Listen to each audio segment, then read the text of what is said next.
பேரவையில் முதலமைச்சர் ஸ்டாலின் உரையாற்றி வருகிறார். அதனை பார்க்கலாம். மாண்புமிகு உறுப்பினர் OS மணியம் அவர்கள் இங்கு நீண்ட நேரம் பேசியிருக்கிறார். பல்வேறு கேள்விகளை கேட்டிருக்கிறார். பல்வேறு கோரிக்கைகளை வைத்திருக்கிறார். விரைவாக முடித்து தர வேண்டும் என்றும் எடுத்துச் சொல்லியிருக்கிறார். விரிவான விளக்கத்தை நாளைய தினம் நான் பதிலுரை ஆற்றுகிற போது பேசவிருக்கிறேன். இருந்தாலும் ஒரே ஒரு பிரச்சனை மட்டும் இப்பொழுது எடுத்து வைக்க நான் விரும்புகிறேன். மாண்புமிகு உறுப்பினர் பேசுகிற போது காவலர் நலத்திட்டங்கள் பற்றி பேசினார். அதெல்லாம் என்ன ஆயிற்று என்று ஒரு கேள்வியை கேட்டிருக்கிறார். தமிழ்நாடு காவல்துறையில் திமுக ஆட்சியில் தான் பல்வேறு நலத்திட்டங்கள் நிறைவேற்றப்பட்டிருக்கு. அதில் முத்தாய்ப்பா நான் சொல்லணும்னா ஒரு பெரிய பட்டியலை போட முடியும். இருந்தாலும் சுருக்கமாக சொல்ல விரும்புகிறேன். காவலர் சேம நல நிதியின் கீழ் உயிருக்கு ஆபத்தான நோய்களுக்கு 4 லட்சம் ரூபாயிலிருந்து 8 லட்சம் ரூபாயாக உயர்த்தி இருக்கோம். இந்த திட்டத்தின் கீழ் உள்ள ஒரு பிரைவேட் லிமிடெட் கம்பெனி ஆரம்பிக்கலாமா இல்ல பார்ட்னர்ஷிப்ல ஆரம்பிக்கலாமா? எது கன்ஃபியூஷன்?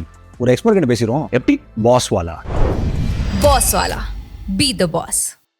உயிரிழந்தால் வழங்கப்படக்கூடிய நிதி 50,000 ரூபாயிலிருந்து 1 லட்சம் ரூபாயாக உயர்த்தப்பட்டிருக்கு.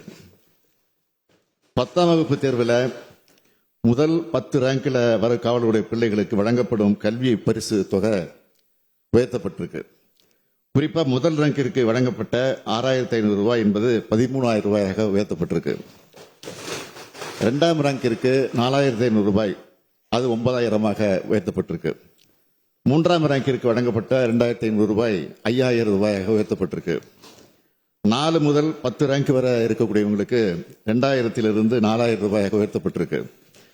அதேபோல் 12ஆம் வகுப்பு தேர்வில் முதல் 10 ரேங்கிற்குள்ள வரக்கூடிய காவலர்களுடைய பிள்ளைகளுக்கு பரிசு தொகை உயர்த்தப்பட்டு குறிப்பா முதல் ரேங்க் வரவங்களுக்கு 7,500 ரூபாயிலிருந்து திமுக ஆட்சியில் 15,000 ரூபாயாக உயர்த்தப்பட்டிருக்கு. 2ஆம் ரேங்கிற்கு 6,500 ரூபாயிலிருந்து 11,000 ரூபாயாக உயர்த்தப்பட்டிருக்கு. 3ஆம் ரேங்கிற்கு 3,500 ரூபாயிலிருந்து 7,000 ரூபாயாக உயர்த்தப்பட்டிருக்கு. 4 முதல் 10 ரேங்க் வரை இருக்கக்கூடியவங்களுக்கு 2,500 5,000 ரூபாயாக உயர்த்தப்பட்டிருக்கு. அதிக மதிப்பெண் பெறக்கூடிய 100 மாணவர்களுக்கு 4 ஆண்டுகளுக்கு உயர்கல்வித் தொகை வழங்கக்கூடிய திட்டம் 200 மாணவர்களுக்கு விரிவுபடுத்தப்பட்டிருக்கு. அதேபோல அவங்களுக்கு 25,000 ரூபாய் என்று இருந்த உயர்கல்வித் தொகை 30,000 ரூபாய்க்கு உயர்த்தப்பட்டிருக்கு. காவலரோ அல்லது அவரது வாரிசோ பணியில் இருக்கும்போது கொல்லப்பட்டால் வழங்கப்படுகிற கருணை நிதி 15 லட்சம் ரூபாயிலிருந்து 20 லட்சம் ரூபாயாக உயர்த்தப்பட்டிருக்கு.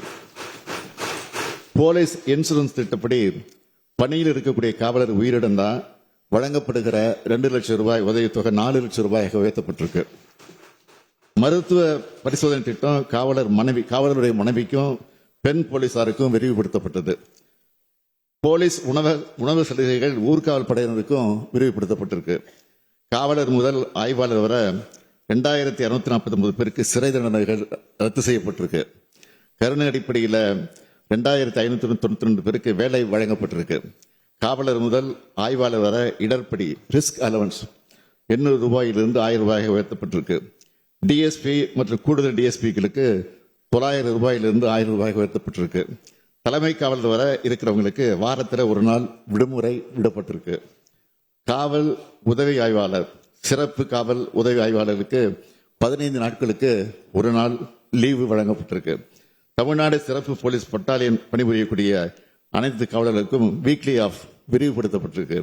2ஆம் நிலை காவலர் முதல் ஆய்வாளர் வர bus pass, smart ID card 29,96 லட்சம் ரூபாய் செலவில் வழங்கப்பட்டிருக்கு. இப்படி காவலர்களுக்கு அறிவிக்கப்பட்ட நலத்திட்டங்களை எல்லாம் இன்னும் நாம் பட்டியலிட முடியும். இந்த ஆட்சியில் அனைத்து தரப்பு நலன்களையும் பேணி காப்பது போலவே மக்களின் பாதுகாப்பில் இரவு பகலாக பாடுபட்டு கொண்டிருக்கக்கூடிய அயராது எடுத்துக் கொண்டிருக்கக்கூடிய காவலர்களின் நலனையும் பேணி பாதுகாத்து வரோம்னு மாண்புமிகு உறுப்பினருக்கு நான் தெரிவிச்சுக்கிறேன்.